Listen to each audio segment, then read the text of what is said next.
Ciao guys, Wood here. So after more than a week of usage, I'm finally ready for my review of the Oculus Go, the first mainstream consumer VR headset the money can buy. But first, thank you so much for watching. If you're new from the channel, feel free to check out all the other videos in the channel. And if you like what you see and want to keep updated about VR and tech in general, just click or tap the subscribe button so you don't miss anything. But let's go back in topic and let's see together what this VR headset is all about and why the Oculus Go is perfect for everybody. And let's start like always talking about some specs.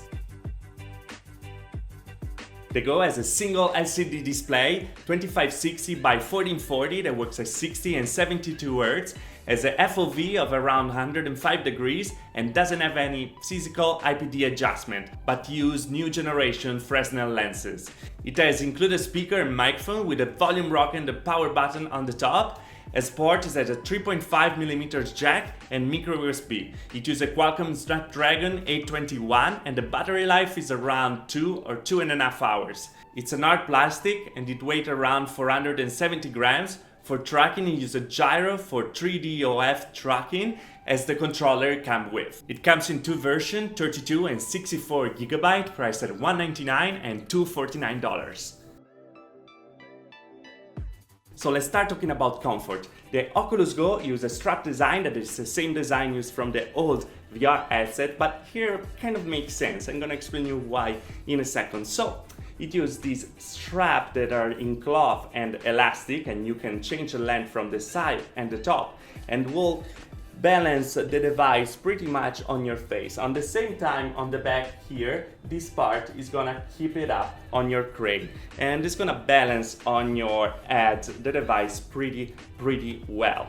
This kind of design will make the headset pretty stable, and I'm saying pretty stable because the face cushion over here will be very squishy. So when you have comfort, usually you have to trade it with stability in the VR headset. So when you hold it, that will wobble a lot, hitting your nose. But luckily, this is not a device made for fast pieces games where you have to turn left or right very fast. So you're not gonna find yourself turning your right, like left and right super fast during a Netflix movie for sure. And talking about the mask, it's completely removable, and that's great because it's made of cloth and foam and will absorb for sure all your summer sweat. And being removable over here, you will notice right away that it's a completely mask and you can wear it also to feel like Batman. But going back to the real usage of these, this is great that it's removable, so you can just wash it every time, and it's held in place with the lenses and the proximity sensor. Super easy to put in and out in like a matter of like 10 seconds pretty much. So let's go back why I think that the strap is a genius idea and completely neat for the Oculus, because when you want to bring it around, and you can tell that Oculus want to bring it around because they gave it the name Go, so it's pretty obvious, you can just put it down over here, and being in cloth, they're not gonna ruin your lenses, and they're also gonna cover your lenses when in the backpack or in your bag, so you don't have to care much about that. Of course, it's better to use a case, but if you don't have it, you can also use the strap to just cover a little the lenses that are the most important part to keep in good shape in a VR headset. Talking about like bleeding, the light that comes from outside, I have to say that this face cushion did a nice job because there's no like bleeding all around. But from the nose area, I'm starting to think that Oculus like put this signature in this thing, because like the Oculus Rift, they didn't even try to fix the situation. So you can just check your phone every time you need, because the area from their nose is gonna be very wide. So with just some up nose situation, you will be able to watch and see whatever you're doing without any problem. That could be considered an addition, could be considered like something like immersion breaking, and that's really up to you. We also have to mention that the device is all in one, so you're not gonna have cables going around and stuff, and that makes very comfortable for a wireless VR experience from the beginning. And I will consider the fitting design totally hit from Oculus, because the strap design is so easy to put in and out in a second. At the end of the day, after more than a week of usage and using a lot, I can tell you that it's very, very comfortable to watch movie and stuff. Doesn't press, it's not super heavy and stuff. So that makes super easy to use, and not just for the software but also for the part of the comfort, and that's very, very important indeed.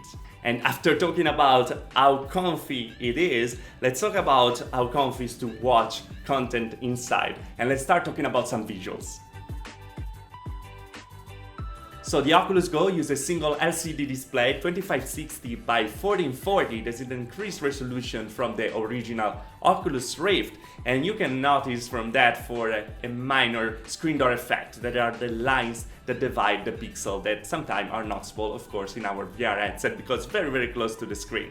The screen also works at 60 and 72 Hz, depends on the application.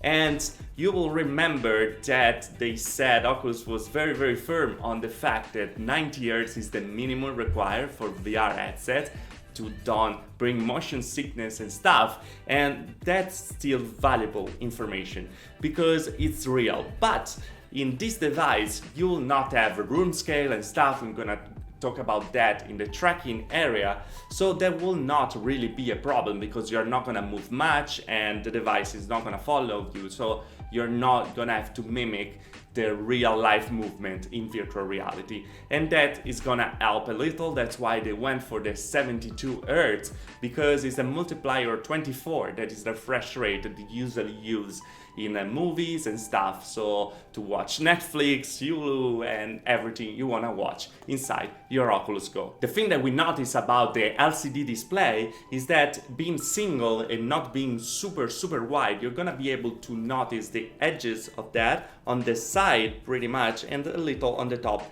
and on the bottom, so you're gonna see inside what are the edges, and you're not gonna have that goggle view that we are used to with the other VR headset. That's not a problem because we'll blend very fast in the vision, and that's because the Fresnel lenses are the new technology from Oculus, so are not the same lenses that were used in the Oculus Rift. There were a lot of God rays and things were blending in a weird way, but the clarity will be so much that it really life-changing.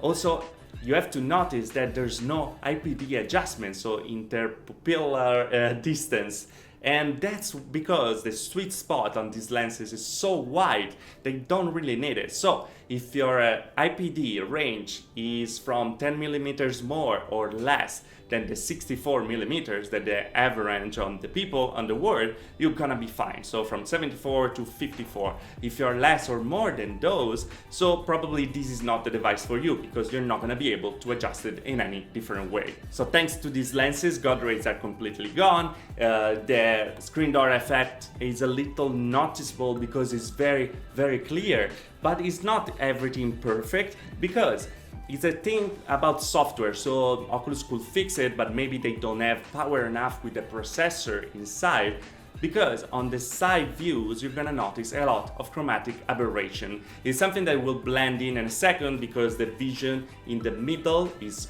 very good, and it's gonna be just on the edges of your vision. But when you are like in your browser and there are a lot of white lines around, you will start to see on the edges of what you're watching a lot of chromatic aberration. What is a chromatic aberration? I covered that in a video about through the lenses, so you're gonna be able to see it. I'm gonna leave the link over here.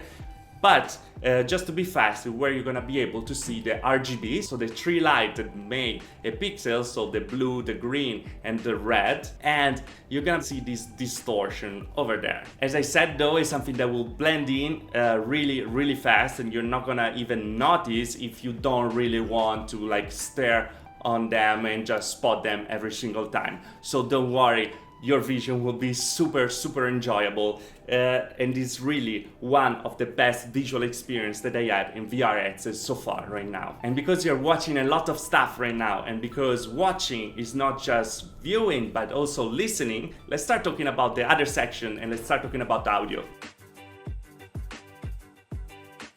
Now this is an interesting part because the solution used here is nothing short to be considered genius.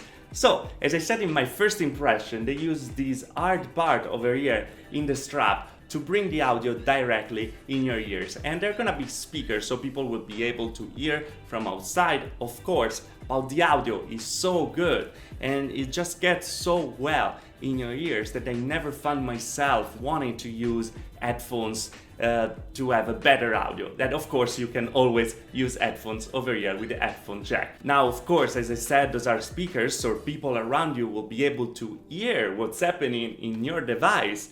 But also I have to say that the occlusion for you is very, very good. So sometimes it will be very, very hard to hear what's happening very, very close to you. And this solution makes it even more portable because there are not like many breaking points like headphones hanging there. The device also includes a microphone that strangely some apps don't recognize, like Allspace or others where they ask you to use an headphones with the microphone, but I'm sure that it's just a software thing that it can fix very, very fast.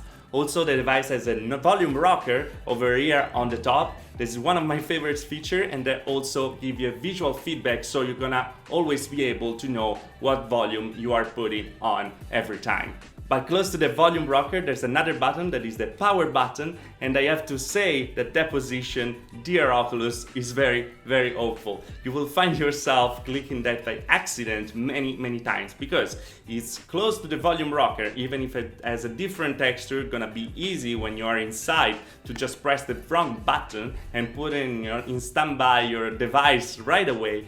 Also, being in this position, when you try maybe to move your headset and put it on or in or out, and every time, or just repositioning on your face, you will press it most of the time and the standby will be instant. Good thing though, the software very, very fast to bring it up and to turn on again the device. So because we were talking about that, let's start talking about some software.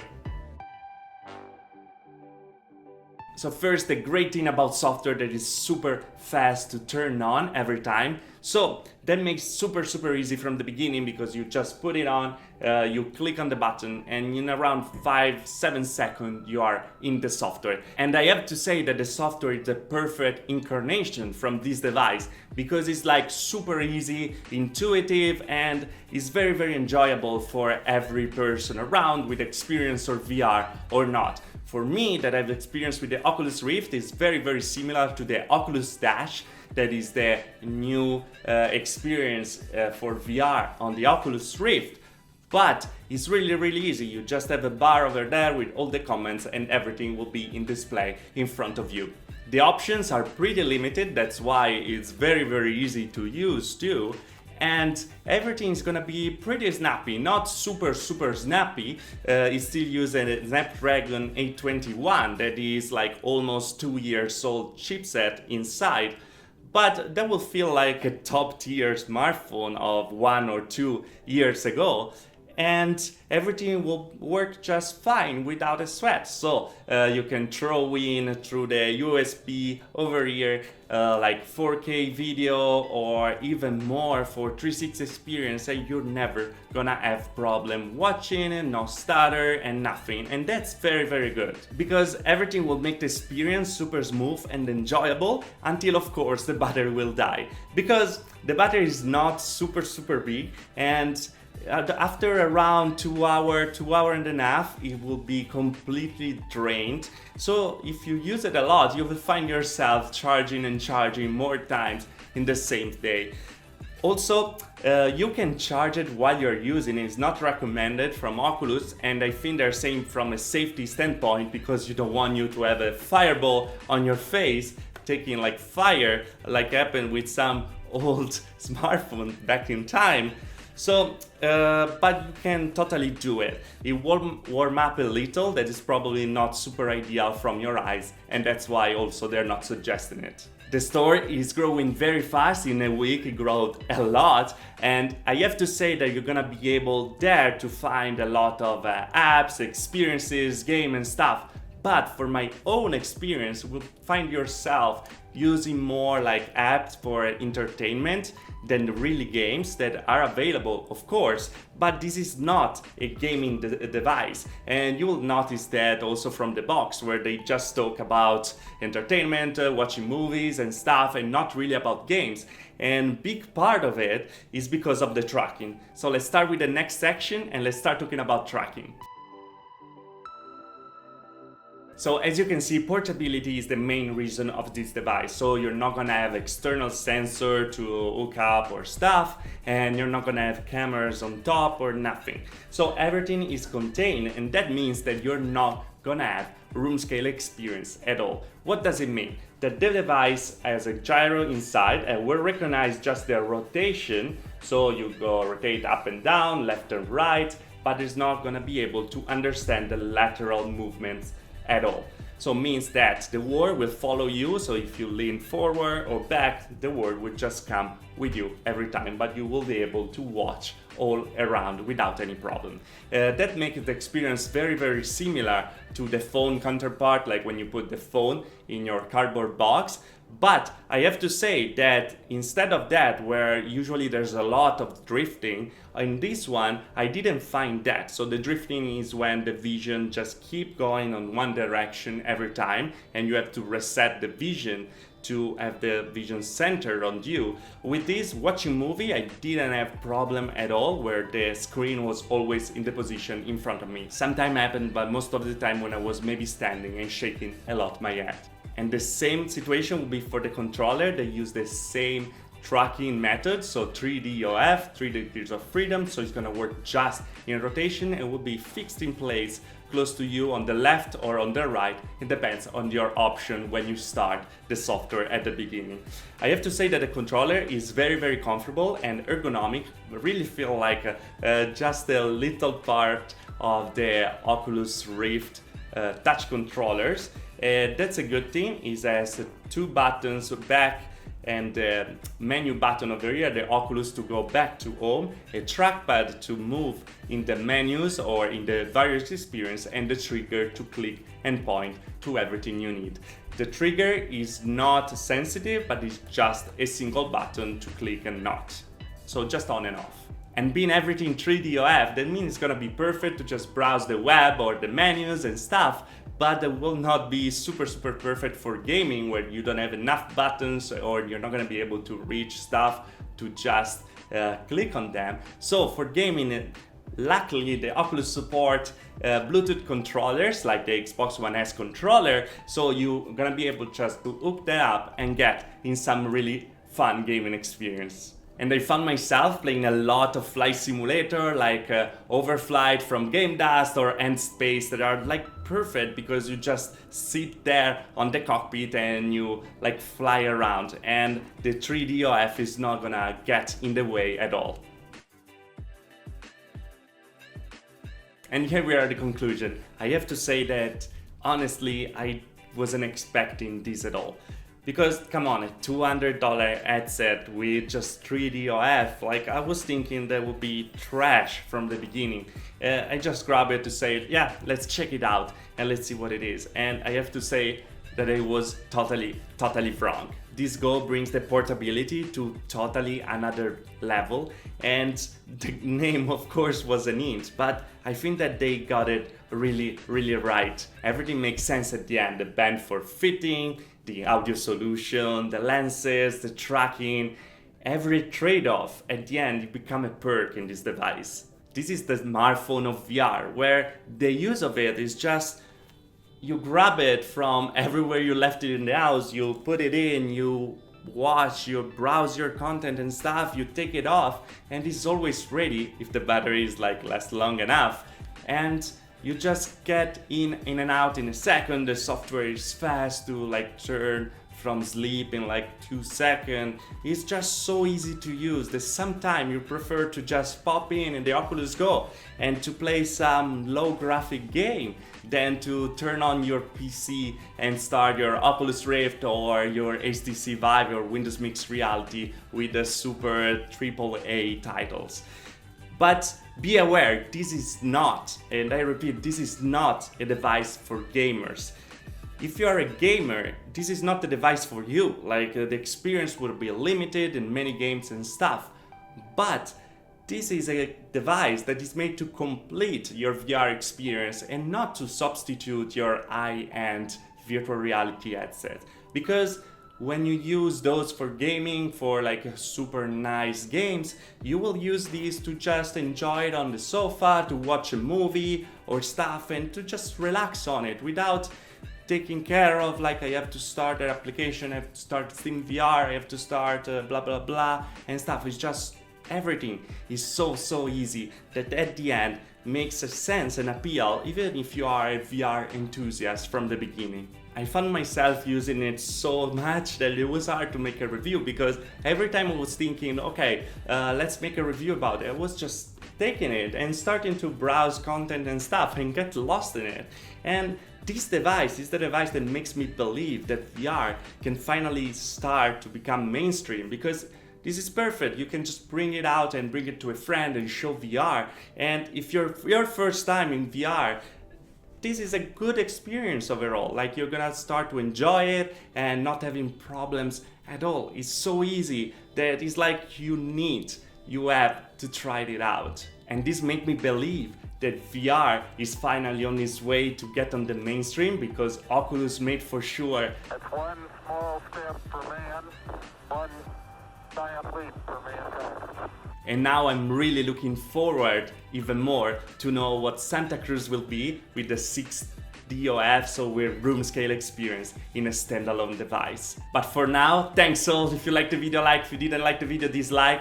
Let me know in the comment below what you think about it, and subscribe to the channel for more about VR and tech in general. See you guys in the next video, and thanks for watching again. Ciao! Okay, so he forgot to mention, but this is the best one for glasses.